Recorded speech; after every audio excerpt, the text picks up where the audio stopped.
दुनिया में सबसे बड़ा धर्म होने का दावा करने वाले लोग, और उनकी भावना ऐसी छुई मुई होती है कि दो बात से आहत हो जाती है। बताइए, कोई बात नहीं है।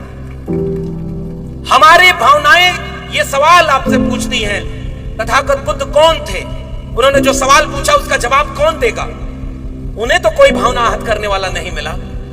तथागत बुद्ध के विचारों को नौजवानों और युवाओं को मैं कह रहा हूं, अपने इतिहास को जानो। महात्मा कबीर जब उस विचार को आगे बढ़ाए तो उन्होंने कहा कि मोको कहां ढूंढे रे बंदे, मैं तो तेरे पास में। ना मैं मंदिर, ना मैं मस्जिद, ना काबे कैलाश में, ना मैं जप में, ना मैं तप में, ना मैं व्रत उपवास में। खोजी हो तो तुरते मिले हो पल भर की तलाश में। कहे कबीर सुनो भाई साधो, मैं तो हूं विश्वास में। क्या कबीर भावना आहत नहीं कर गए? मैं आपसे जानना चाहता हूं, कबीर तो इसी देश में पैदा हुए। कबीर तो कथित तौर पर उसी धर्म से आते थे। क्या पूछा कबीर ने? माला तो कर में फिरे, जीप फिरे मुखमाई, और मनवा तो 34 फिरे, या तो सिमरन ना है। क्या लिखा कबीर ने? मन ना रंगाए रंगाए जोगी कपड़ा। और मैं उत्तर प्रदेश से आता हूं, जब मैं जोगी कह रहा हूं तो आप उसका अर्थ कुछ और मत ले लीजिएगा। मैं कबीर के जोगी की बात कर रहा हूं। कबीर लिखते हैं, मन ना रंगाए रंगाए जोगी कपड़ा। ब्रह्म छोड़ आसन लाके बैठे और ब्रह्म छोड़ पूजन लाके पथरा, और मुडवा मुड़ाए और सिरवा मुड़ाए, दढ़िया बढ़ाए जोगी हो गई ना बकरा, और मन ना रंगाए रंगाए जोगी कपड़ा। ये मैं नहीं कह रहा, महात्मा कबीर ने अपनी कबीर वाणी में ये लिखा हुआ है। किसी ने कबीर के ऊपर मुकदमा नहीं चलाया और कबीर के घर पर कोई बुलडोजर नहीं चलाया। आज कबीर होते तो क्या होता, और अगर कबीर उसी उत्तर प्रदेश में होते, काशी में होते, तो क्या होता? उनके घर पे 4-6 बार बुलडोजर और 8-10 मुकदमे में कबीर जेल में होते, या कोई लिंचिंग कर देता कि तुमने हमारी भावना को आहत कर दी। क्या यही भारत बनाने के लिए महात्मा बुद्ध से लेकर महात्मा कबीर ने, महात्मा रविदास ने, तथागत बुद्ध के विचारों को आगे बढ़ाने वाले फूले अम्बेडकर, पेरियार ने इसी भारत का सपना देखा था, जिसमें धर्म के नाम पर दंगा कराया जाएगा और विवेक शून्य कर दिया जाएगा? सोचो मत, अंधभक्ति करो। और अंधभक्ति करने के लिए तैयार क्या किया जा रहा है? हलवा खाने वाले मनुष्यों को कहा जा रहा है गोबर खाओ। ये आपका नया भारत बनाया जा रहा है। देखिए कि नहीं बालाघाट वालों, वो वीडियो देखिए कि नहीं? एक नौजवान रोटी लेके आता है, हम लोग सैंडविच बनाते हैं तो मेयोनीज लगाते हैं, अब वो गोबर लगा करके बढ़िया अपना खा रहा है। हमको कोई दिक्कत नहीं, पाव भर गोबर खाओ या 1 किलो गोबर खाओ, हमको कोई दिक्कत नहीं। खुद खाओ, अपने घर वालों को खिलाओ। लेकिन हम इंसान बनना चाहते हैं, क्योंकि जिस गाय का गोबर तुम खाते हो उस गोबर को गाय का बछड़ा भी नहीं खाता, वो गाय का दूध पीता है भाई। इसलिए इसमें कोई भावना को आहत नहीं होगी। हम इस देश को गोबर वाला देश नहीं बनने देंगे। हम कहेंगे कि हलवा खाओ, पानी पियो, अच्छा खाओ, अच्छा पहनो, अच्छा सोचो और अच्छे इंसान बनो। इसके लिए हम बुद्ध के विचारों को इस देश में आगे बढ़ाना चाहते हैं। और इस देश में शासन करने वाले नेता चाहते हैं कि आप पाखंडी बन जाओ, अंधविश्वासी बन जाओ। इस अंधविश्वास और पाखंड का धर्म से कोई रिश्ता नहीं है। ये मेरी बात को नोट कर लीजिएगा। धर्म दिल में है, जिसके लिए कबीर ने कहा था कि कस्तूरी कुंडल बसे और मृग ढूंढे बनमाए, ऐसे घट घट राम है दुनिया देखे ना आए। केवल धर्म की बात नेता इसलिए करता है क्योंकि आपको लड़ाए वो आपस में। हिंदू को मुसलमान से रोज लड़ाओ, गरीब को अमीर से लड़ा दो, पुरुष का हक में खाते रहे, महिलाओं को कुछ मत दो। ये तो इस देश में हजारों साल से रहा। क्या इस देश में बंटवारा नहीं था क्या? इस देश में बाबा साहब अम्बेडकर, पुरानी बात छोड़ देता हूं, बाबा साहब भीमराव अम्बेडकर जब स्कूल में पढ़ने गए तो वो कौन लोग थे जिन्होंने कहा था कि तुम्हारी जात अछूत है और तुम्हें शिक्षा नहीं मिलेगी, और स्कूल से बाहर बिठा दिया? मैं जानना चाहता हूं क्या वो दूसरे धर्म के लोग थे?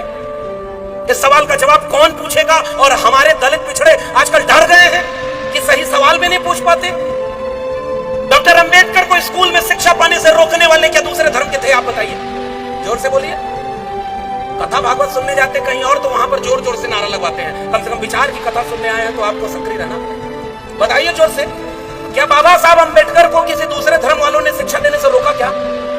क्या महात्मा फूले को स्कूल खोलने से, घर से निकलवाने में दूसरे धर्म वालों की भूमिका थी क्या? सावित्रीबाई फूले जब शिक्षा देने जाती थी तो उनके ऊपर कचरा और मैला फेंकने वाले क्या किसी दूसरे धर्म के लोग थे क्या? अय्यंकाली एक दक्षिण भारत के महापुरुष हैं। अय्यंकाली को जब आप पढ़ेंगे तो देखेंगे, जिस मार्ग पर अछूतों को चलने नहीं दिया जाता था, 1850 से 1900 के बीच के भारत का इतिहास बता रहा हूं, एक शाम उनके घर वाला कोई चला तो उसके बाहर अपने ही धर्म के वो लोग जो खुद को श्रेष्ठ समझते थे, उन्होंने उनके घर वालों को मारा पीटा कि तुम अछूत इस सड़क से कैसे चल सकते हो, तुम्हारी हिम्मत कैसे हो गई। घर लौटे इंकाली, एक बैलगाड़ी ली, उस बैलगाड़ी पर बैल बांधा, वो कपड़ा पहना जिस कपड़े को पहनने का अधिकार इस देश के शूद्रों को नहीं था। हाथ में बैलों के गले में घंटी बांधी और हाथ में कटार लिया और उस सड़क पर पूरी बैलगाड़ी लेकर दौड़ पड़े जिस सड़क पर अछूतों को चलने के लिए पाबंदी लगा दी गई थी। और उसके बाद उस सड़क पर जब दंगा हुआ तो जितने अछूत थे वो अपने हक और अधिकार के लिए सड़क पर उतर गए। आज भी गूगल करके पढ़ना, न समझ में आए तो डॉक्टर लक्ष्मण यादव की यूट्यूब चैनल पर सामाजिक न्याय की पाठशाला में अय्यंकाली का एपिसोड देखना। केवल 150 साल पहले हमारे लोग सड़क पर चले, इसके लिए भी दंगा हो जाता था। बताओ वो दंगा कराने वाला कोई दूसरे धर्म का था क्या? नारायण गुरु के खिलाफ कोई दूसरे धर्म का लोग खड़ा था क्या? ये सवाल मेरा आपसे है कि इसी देश में जब इंसान को इंसान से बांटा गया तो जिन्होंने इंसान को इंसान से मिलाया, उस फूले अंबेडकर पेरियार के सपनों का भारत बनाने वाले हम लोग धर्म के दंगे की राजनीति नहीं करना चाहते। इंसान को इंसान के बराबर बनने वाले विचारों का ये बौद्ध मैत्री सम्मेलन है, उसकी बात करेंगे और सांप्रदायिकता की आग को इस देश में फैलने नहीं देंगे। बाबा साहब अंबेडकर तो विदेश गए पढ़ने, यहां रोका तो फेलोशिप मिली, विदेश गए पढ़ने। विदेश से जब भारत लौटे 32 डिग्री डॉक्टर भीमराव अंबेडकर लेकर लौटे थे। 4 पीएचडी, मैं अकेला 1 पीएचडी कर पाया। डॉक्टर अंबेडकर 4 पीएचडी किए थे, 32 डिग्री लेकर लौटे थे और एक भी फर्जी डिग्री नहीं थी, सारी ओरिजिनल डिग्री बाबा साहब अंबेडकर की थी, एक भी फर्जी डिग्री नहीं थी। क्या हुआ उनके साथ? 10 दिन नौकरी कर पाए थे डॉक्टर भीमराव अंबेडकर सयाजी बाग बड़ोदरा में, क्योंकि जब नौकरी करने बैठे अफसर बनकर तो उनको फाइल फेंक कर दिया जाता था कि तुम अछूत हो, तुम हमारे बॉस कैसे बन जाओगे, पानी पीना है मटका अलग रखा हुआ है। 10 दिन नौकरी नहीं कर पाए, मैं गया पिछली बार। और उसके बाद 11वें दिन डॉक्टर अंबेडकर वो नौकरी छोड़ करके रेलवे स्टेशन की तरफ लौटे, एक बगीचे में बैठे। और नौजवानों, आपको मैं ये कहानियां सुनाना चाहता हूं और 1000 किलोमीटर दूर से यही बताने आया हूं, क्योंकि आपके व्हाट्सएप पर रील्स जो आ रही है वो दंगा कराने वाली रील्स आ रही है, क्योंकि आपको अपना इतिहास तो पता ही नहीं। आप कब उनके चक्कर में आ जाते हो आपको पता ही नहीं। पूछो ना सवाल कि डॉक्टर अंबेडकर 10वें दिन के बाद 11वें दिन गुजरात के वडोदरा के सयाजी बाग में बैठे फूट फूट कर रोने लगे। इतना पढ़ लिख करके मैं विदेश से लौटा, मेरे साथ जब इतना अछूत का बर्ताव किया जा रहा है जाति देखकर, तो मेरे समाज के साथ क्या होगा। वही संकल्प लिया भीमराव अंबेडकर ने कि मैं अब कहीं भागूंगा नहीं। ऐसा नहीं है कि यहां का पैसा लेके विदेश भाग जाऊं और लंदन में ऐश करूं। भागने वालों का नाम डॉक्टर अंबेडकर नहीं है। उन्होंने कहा कि अब इस देश में रहूंगा, नौकरी की चिंता छोड़ो, जब तक अपने देश से जातिवाद नहीं खत्म कर लेता तब तक इस देश में अपनी क्रांति की बात को आगे बढ़ाता रहूंगा। इसलिए उस जमीन को आज भी संकल्प भूमि के नाम से जाना जाता है। डॉक्टर अंबेडकर ने संकल्प लिया कि इस देश से जातिवाद खत्म करना है जो इंसान को इंसान से बांटता है। और डॉक्टर अंबेडकर के मानने वालों, हम और आप सीने पर हाथ रख के बताओ, क्या जातिवाद खत्म हो गया? क्या जोर से बोलिए, अब जातियां खत्म हो गई क्या? जाति बची है तो फिर बाबा साहब के सपनों का भारत बना है क्या? ये नागपुर जहां का है, एक बुद्ध का विचार है और दूसरा मनु का विचार है। एक तरफ उसी नागपुर में एक पर विचार वाले लोगों का मुख्यालय है, तो उसी नागपुर में बाबा साहब की दीक्षा भूमि भी है।